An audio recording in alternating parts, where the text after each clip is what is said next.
प्रिय मित्रों, इस कार्यक्रम के द्वारा आपको प्रभु के वचनों को सुनने का मौका मिलता है।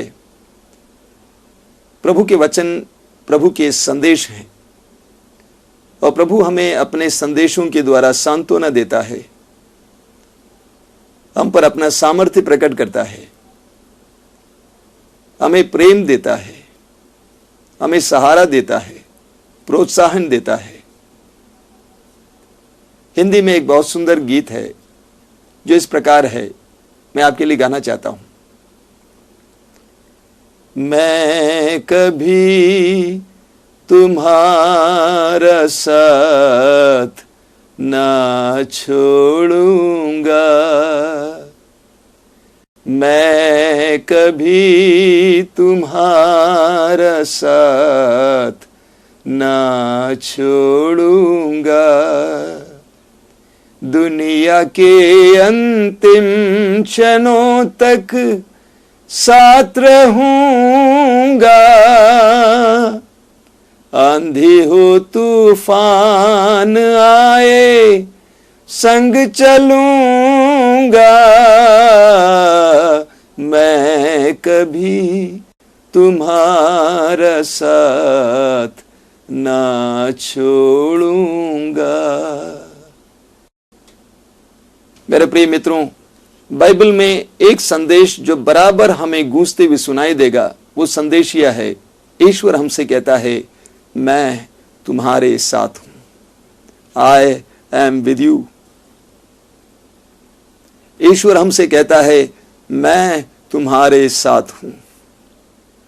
कहा जाता है 366 बार यह संदेश लिखा हुआ है बाइबल में। हम जानते हैं एक साल में 365 दिन होते हैं और हर रोज के लिए ईश्वर का हमारे लिए यही संदेश है, मैं तुम्हारे साथ हूं। कितने प्रेम भरा संदेश है, कितना प्रोत्साहन भरा संदेश है। ईश्वर कहता है, मैं तुम्हारे साथ हूं।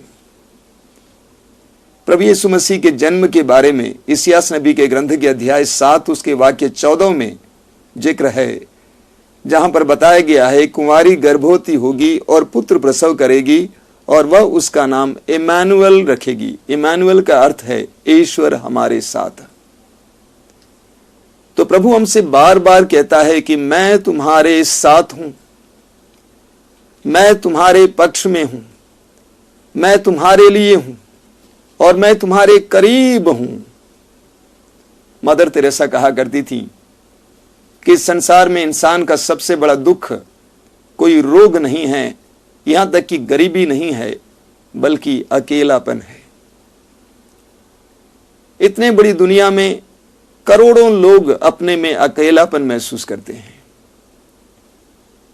हम आजकल कहते हैं कि वैश्वीकरण हो रहा है, ग्लोबलाइजेशन हो रहा है, सारी दुनिया छोटी हो रही है, लेकिन दूसरी तरफ हमें यह भी देखने को मिलता है कि दुनिया में लोग अकेलापन महसूस करते हैं, मेरा कोई नहीं है।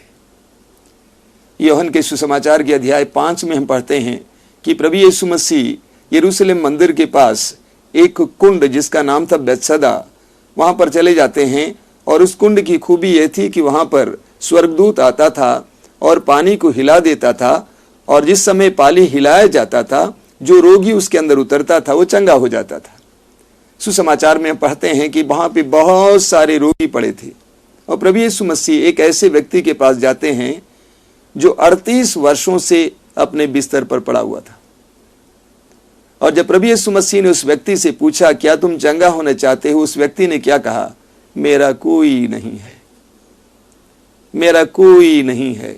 इस दुनिया में बहुत सारे लोगों का यही मनोभाव है, यही विचार है, मेरा कोई नहीं है, कोई मेरा साथ नहीं देता है, न मेरी पत्नी, न मेरे बच्चे, न मेरे माँ बाप, न मेरे भाई, न मेरी बहन।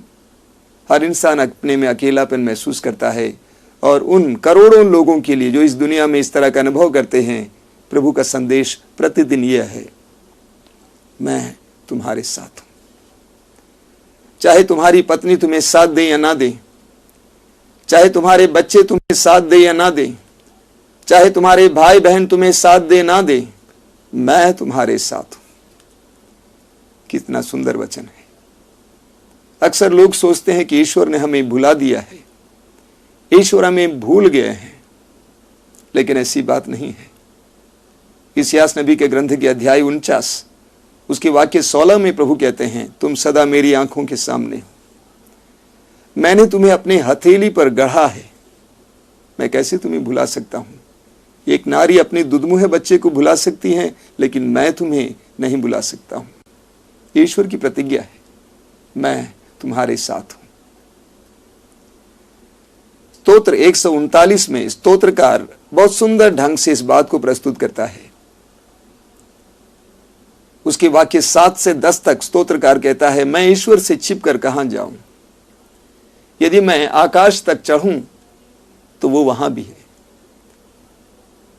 यदि मैं समुद्र के उस पार चलूं तो वो मेरा हाथ पकड़कर मुझे चलाता है, उसका दाहिना हाथ मुझे संभालता है। यदि मैं अंधेरे से कहूं कि मुझे ढक लो, तो अंधेरा भी तेरे लिए अंधेरा नहीं है। ईश्वर कहता है, मैं तुम्हारे साथ हूं। न्यायकर्ताओं के ग्रंथ के अध्याय 6 में हमें गिदियों के बारे में पढ़ने को मिलता है। उन दिनों इस्राएलियों ने ईश्वर की आज्ञाओं का उल्लंघन किया था, और इसलिए ईश्वर ने इस्राएलियों को उनके दुश्मनों के हाथ दे दिया, और इसलिए उनके दुश्मन उनकर आक्रमण करते थे। इस्राएलियों के दुश्मन मिद्यानी लोग बराबर उन पर आक्रमण करते थे, और यहां तक कि उनकी फसलों को नष्ट करते थे, उनके जानवरों को नष्ट करते थे। इस्राएलियों का जीना मुश्किल हो गया था। तो न्यायकर्ता अध्याय 6 वाक्य 12 में पढ़ते हैं, ईश्वर का दूत गिदियोन नामक एक व्यक्ति के पास आता है और उससे कहता है, हे वीर योद्धा, प्रभु तुम्हारे साथ है। लेकिन गिदियोन उससे पूछता है, यदि प्रभु हमारे साथ होता तो हमारे साथ इतनी सारी विपत्तियां क्यों। हमारे जीवन में भी जब विपत्तियां आती हैं, हम भी सवाल करते हैं, क्या ईश्वर हमारे साथ है। अगर प्रभु हमारे साथ होता, हमारे साथ इतना अन्याय क्यों होता। अगर प्रभु हमारे साथ है तो हमें इतना झेलना क्यों पड़ता है। अगर प्रभु हमारे साथ है तो हमारे जीवन में इस प्रकार की विपत्तियां क्यों आती हैं। तो जीवन में परिस्थितियां बिगड़ने पर हम इस बात को भूल जाते हैं कि ईश्वर हमारे साथ है।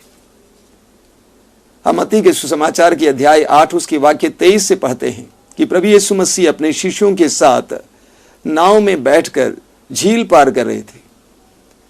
सुसमाचार में बताता है कि प्रभु यीशु मसीह सो गए और समुद्र में झंझावात उठा, आंधी आई, सभी शिष्य घबरा गए और वे प्रभु को पुकारने लगे, प्रभु से कहने लगे कि हमें बचाइए। वे भूल गए कि प्रभु हमारे साथ है। वे भूल गए चमत्कार दिखाने वाला प्रभु, 5 रोटियों से 5,000 से भी ज्यादा लोगों को खिलाने वाला प्रभु हमारे साथ है। वे भूल गए लाजरुस को जो मर गया था, चौथे दिन जिंदा करने वाला प्रभु हमारे साथ है। वे भूल गए कि कोढ़ियों को चंगा करने वाला, हर प्रकार के रोगियों को छुटकारा देने वाला, अंधकार की शक्तियों से छुटकारा देने वाला हमारे साथ है। जब विपत्तियां आने लगी, हमारे जीवन में भी जब विपत्तियां आती हैं, हम भी भूल जाते हैं। हम भी इस बात को भूल जाते हैं कि ईश्वर हमारे साथ है, प्रभु हमारे साथ है। लूकस के सुसमाचार के अध्याय 24 में हमें एक बहुत सुंदर प्रसंग मिलता है। प्रभु यीशु की मृत्यु के बाद प्रभु यीशु के 2 शिष्य यरूशलेम नगर से एमाउस जा रहे थे। और रास्ते में वे प्रभु के दुख भोग के बारे में चर्चा कर रहे थे, बहुत दुखी थे। सुसमाचार में बताता है कि प्रभु यीशु मसीह पुनर्जीवित हुए थे और वे उनके साथ चलने लगे, उनसे वार्तालाप करने लगे। लेकिन शिष्य यीशु की उपस्थिति को पहचान नहीं पाए, क्योंकि वे अपने दुख में ही थे।